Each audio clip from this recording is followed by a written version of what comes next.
Olá, amigos e amigas do nosso canal Fé Sem Política.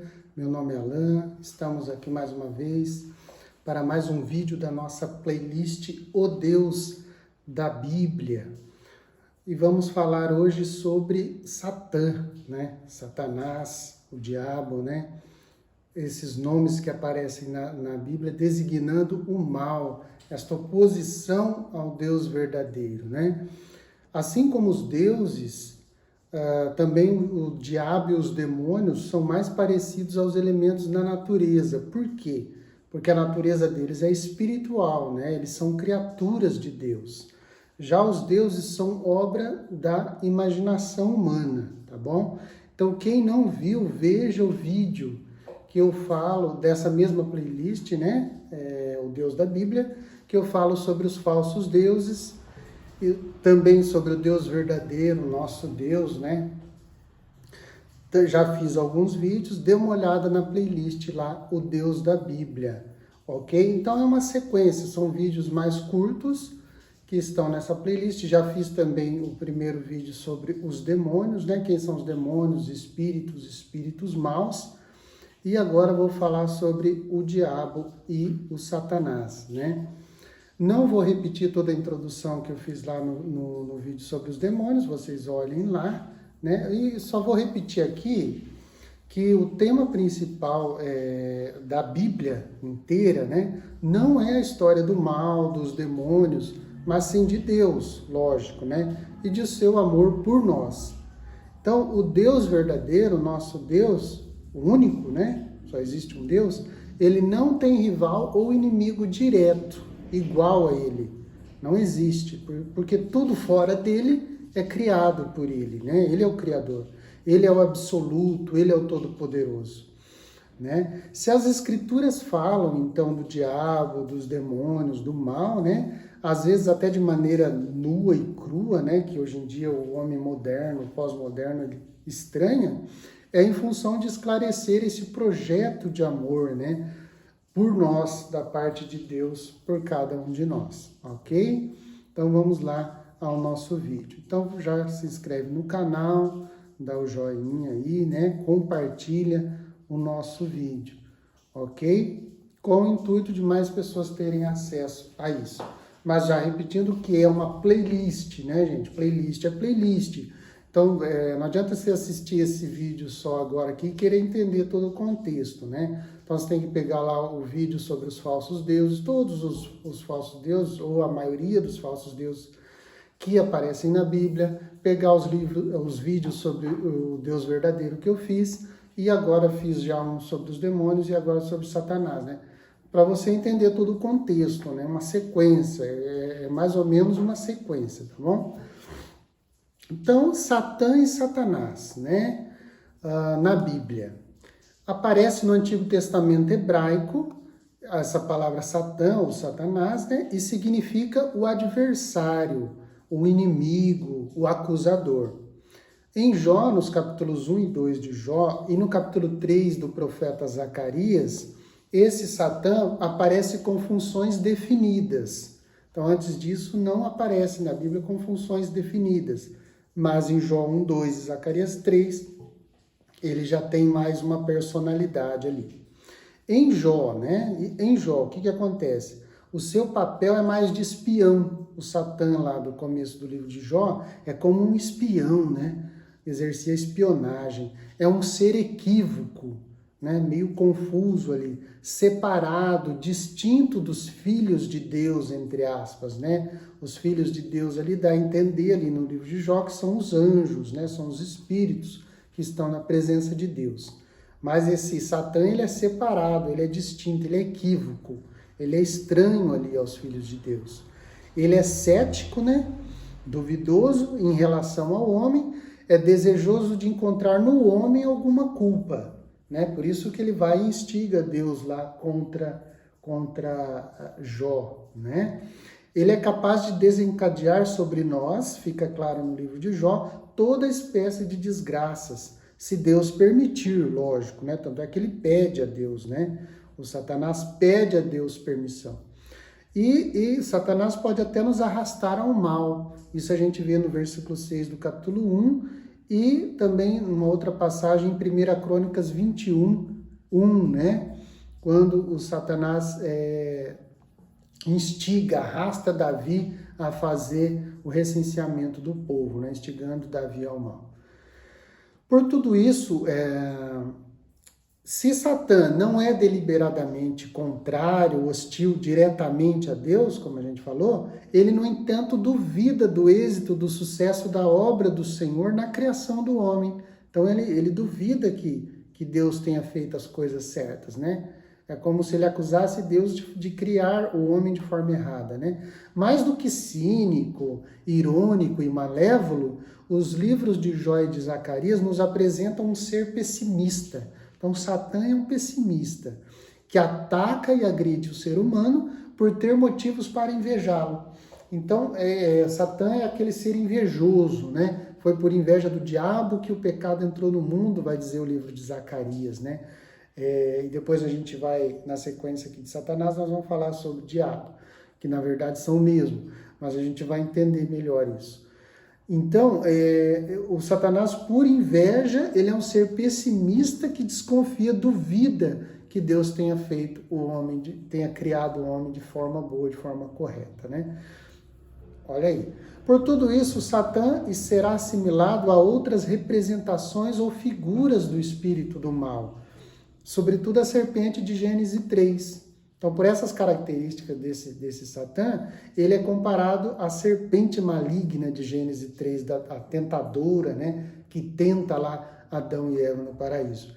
E mais tarde, acabará sendo identificado com estas figuras, encarnando o poder diabólico. Então, vai haver essa junção dessas figuras e vai culminar ali em Apocalipse 12:9 e 22, né? Capítulo 20, versículo 2 de Apocalipse, vai culminar afirmando, a Sagrada Escritura afirmando que o Satã, o diabo, é a antiga serpente, é o demônio, é o diabo e Satanás, né? São uma coisa só. Então, já no Novo Testamento, aqui a gente estava falando do livro de Jó, de Zacarias, que são do Antigo Testamento, né? No Novo Testamento, em Lucas 4:6, lemos que Satanás arroga poder sobre o mundo, né? Ele fala que ele é o príncipe, ele tem tudo nas mãos, tem o mundo e tal. Isso porque ele introduziu no mundo o pecado e a morte, que é a consequência do pecado. A morte é a consequência do pecado. Aqui trata-se sobretudo, né, vamos entender isso, acima de tudo, acima da morte física, trata-se da morte espiritual. Então, a morte física seria só uma consequência dessa morte espiritual, essa morte eterna do ser humano, né? Isso ocorre por quê? Porque o pecado que ele introduziu no homem, né, que ele arrastou o homem ao pecado, a serpente, o diabo, o Satanás, né? O pecado separa o homem de Deus, e essa separação é essa morte espiritual, né? Olha que coisa. Então, a morte espiritual e eterna, da qual a morte física, corporal, né, a morte do nosso corpo, é só um sinal dessa morte mais terrível, que é essa separação, essa morte eterna, né? Essa separação de Deus. Dessa forma, Satanás tornou o homem cativo da sua tirania, escravo do seu domínio, e estendeu e estende esse seu poder sobre o mundo todo. Então, já que o pecado está em todos os homens, todos pecaram, vai dizer Paulo, né? E todos estão privados da glória de Deus. Então, todos estão debaixo dessa tirania do Satanás, né? Por isso, Jesus chama o Satanás de príncipe deste mundo em João 12:31. Olha só. Mais tarde também Paulo nomeia Satanás de príncipe do poder do ar, em Efésios 2:2, e em 2 Coríntios 4:4, Paulo usará uma palavra ainda mais forte para falar do Satanás. Vai chamar ele de o Deus deste mundo. Olha só. Né? O Deus, D minúsculo, né? Porque é um falso Deus, é um falso rei, né? Desse mundo, né? Entretanto, através da sua cruz e da redenção e da cruz de Cristo, Jesus, né, Jesus Cristo veio suprimir essa tirania, né? Eis porque o Filho do Homem se manifestou para destruir as obras de Satanás, para destruir as obras do diabo, vai dizer São João, né? Eu vim para, se o Filho vos libertar, sereis verdadeiramente livres. Ora, se nós precisamos ser libertos, é porque nós estamos escravos de algo ou escravos de alguém, né? E se precisa ser destruído alguma coisa, é porque existe uma obra do inimigo, né? Do diabo sobre o ser humano, né?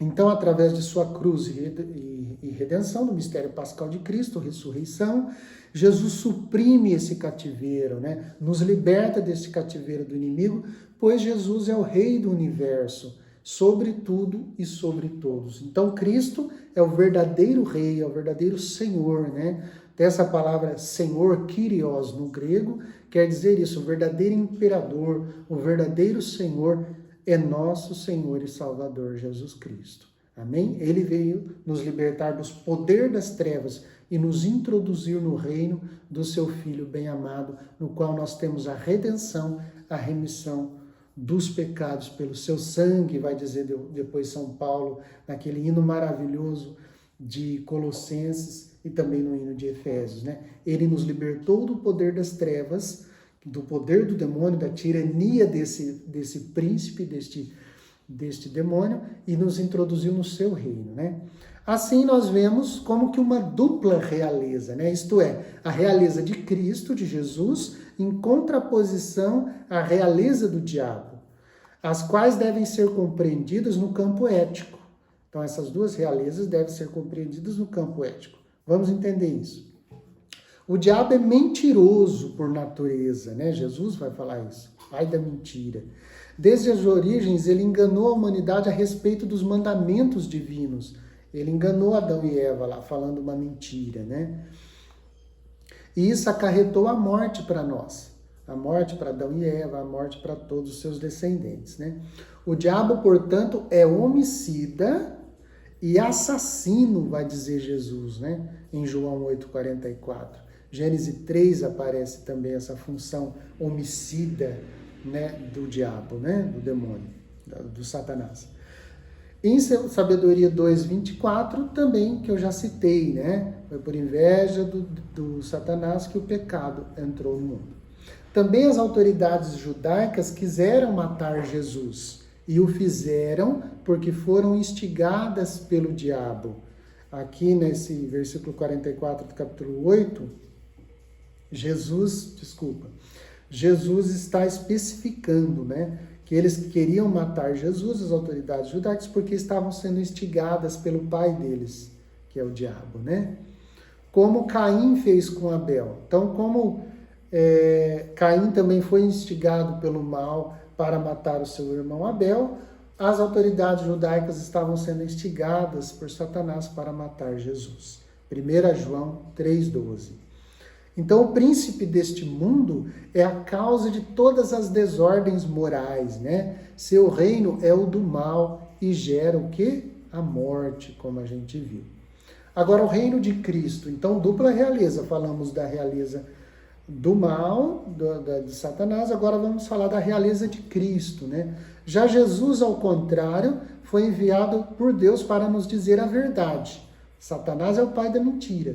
Jesus veio nos falar a verdade, né? Conhecereis a verdade e a verdade vos libertará. Eu sou o caminho, a verdade e a vida, né? O versículo 44 de João 8, em oposição, né, ao versículo 45 ali. Essa verdade que deve nos tornar livres da escravidão do diabo. 34, né? João 34, capítulo 8, versículo 34. Esta verdade nos faz saber claramente qual é a vontade de Deus a nosso respeito. Então não existe mentira, não existe confusão. Nós conhecemos a vontade de Deus através do ensinamento da verdade que Jesus Cristo veio nos trazer. Seu ensinamento não é de ódio, né? Do contrário do ensinamento do inimigo, né? Da instigação do Satanás, do ódio, da morte. Mas o ensinamento de Jesus é de amor mútuo, né? Vamos ver, por exemplo, lá o novo mandamento, né?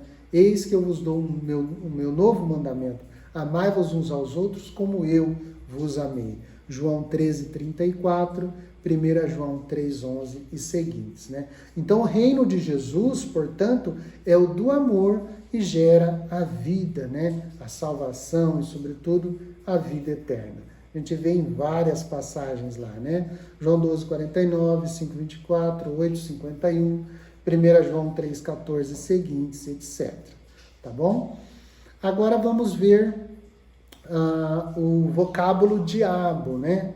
Diabo vem da palavra grega diabolos, que significa maldizente, acusador, caluniador, tanto na língua fora da Bíblia, que a gente chama de língua profana, quanto nas passagens bíblicas, né? Em especial 1 Timóteo 3:11, 2 Timóteo 3:3 e Tito 2:2, né?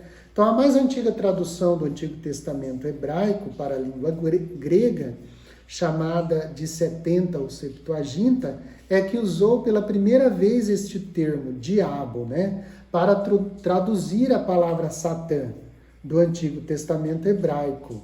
Então veio lá a versão grega do 70 e traduziu o termo Satã do hebraico para o termo grego diabolos, né, maldizente, acusador, caluniador.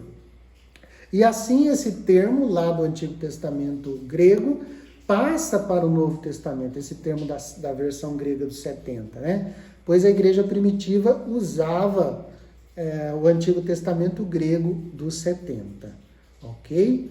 Então o diabo na Bíblia, sobretudo no Novo Testamento, é aquele que se dedica a levar os homens ao pecado, à transgressão dos mandamentos, né? Como a gente já falou lá, que o Satã e o diabo são o mesmo, né? Por isso ele é considerado como responsável por tudo aquilo que se opõe ou é contrário à obra de Deus e de Jesus Cristo. Olha lá o tema do contrário à obra, né? Como ele não consegue se opor diretamente a Deus, porque Deus não tem rival, ele é o Senhor, ele é o Criador, então ele se opõe à obra de Deus, aos homens, né? A santidade dos homens, a vida correta, a moralidade, né? A ética. Então ele se opõe a tudo isso. E a obra de Jesus Cristo, né?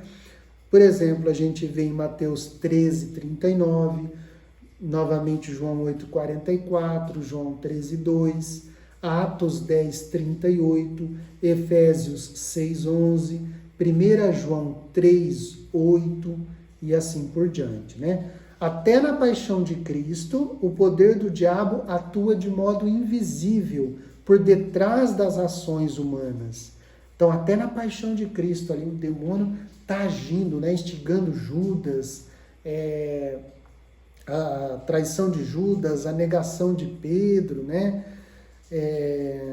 Entrando em Judas lá, quando ele está lá na última ceia com Jesus, João 13, né, fala dessa ação do inimigo, né, de forma invisível, atrás das ações humanas, atrás da ação de Pilatos, das autoridades judaicas, de todo o povo que gritava crucifica e tal, né, atrás de toda a crucifixão de Jesus, da paixão de Cristo, está essa ação como uma serpente, né, furtiva, invisível, por detrás das ações humanas está a ação do mal, né? João 13:2, que eu citei aqui, que fala abertamente isso, né? Quando começa a paixão ali, no Evangelho de São João, a paixão começa com a última ceia, com lava-pés, no capítulo 13, então já aparece ali a figura sombria, né, do Satanás, do diabo, né, inspirando Judas, e assim começa o processo da paixão de Jesus. É lógico que, como eu falei lá com relação a Jó, com a permissão de Deus, né? Isso que a gente tem que ter em mente, né? Deus é soberano, Deus está sobre tudo, Deus está conduzindo de alguma forma a história, como eu disse no vídeo antes desse, né? Na minha playlist, falando desse Deus que está, que é o Senhor da história, né? Que tem nas suas mãos o destino das nações, né? Por isso, por tudo isso, né? Por essa ação do mal invisível detrás de todos os acontecimentos, inclusive da paixão de Cristo, a escatologia, né? A reflexão sobre os últimos tempos, os últimos acontecimentos, né, apresenta a sua derrota, a derrota do diabo, né, como sinal da vitória final de Deus. Então, a derrota do mal, do diabo, vai ser um sinal da vitória final de Deus, ok? Isso a gente vê em Mateus 25, 41, Hebreus 2, 14, Apocalipse 12, 9, também o versículo 12 do capítulo 12 do Apocalipse, Apocalipse também 20, versículos 2 e 10, tá bom? Beleza, gente? Então, para entender a sequência, como eu disse, veja lá os outros vídeos, né, da nossa playlist O Deus da Bíblia, ok? No próximo vídeo a gente vai falar, com a graça de Deus, né, sobre nomes específicos de demônios que aparecem na Bíblia, né? Vamos dar um exemplo aqui para a gente já se preparar aí para o próximo vídeo, né? Espinho na carne é um tipo de demônio que aparece na Bíblia. Asmodeu, Azazel, os sátiros, Belial ou Beliar, né? Legião, quem foi Legião? Lilith, Lúcifer, principados, potestades, autoridades, dominadores, poder e soberania. Que mais? Serpente, Leviatã, dragão. Olha só quanta designação a Bíblia apresenta do mal, né? Adversário, ímpio, homem da impiedade ou do pecado, filho da perdição e o anticristo. Olha só. Então, vamos terminar esse vídeo citando uma passagem de 2 Coríntios 2,11, né? Abre aspas, que não sejamos iludidos por Satanás, pois não ignoramos as suas maquinações. Fecha aspas, né? É esse o meu desejo. Peço que o Senhor não nos permita ser iludidos por esse ser invisível que esteve por detrás até da paixão de Cristo, né? Que o Senhor, que às vezes permite Ele nos tentar, nos dê a graça do dom do discernimento dos Espíritos, que é um dom do Espírito Santo, né? Que aparece em 1 Coríntios lá, capítulo 12, né? Que o Senhor nos dê essa graça de a gente discernir aonde está a ação do mal e nos dê a força, a graça para a gente resistir às tentações do inimigo, porque diz também em 1ª carta de Pedro, capítulo 5, versículo 8, né? Vigiai, porque o diabo anda ao derredor de vós buscando a quem devorar. Ele anda como um leão que ruge, buscando a quem devorar. Então, que o Senhor nos proteja e nos guarde até a vida eterna. Amém. Em nome do Pai, do Filho e do Espírito Santo. Amém. Um abraço a todos.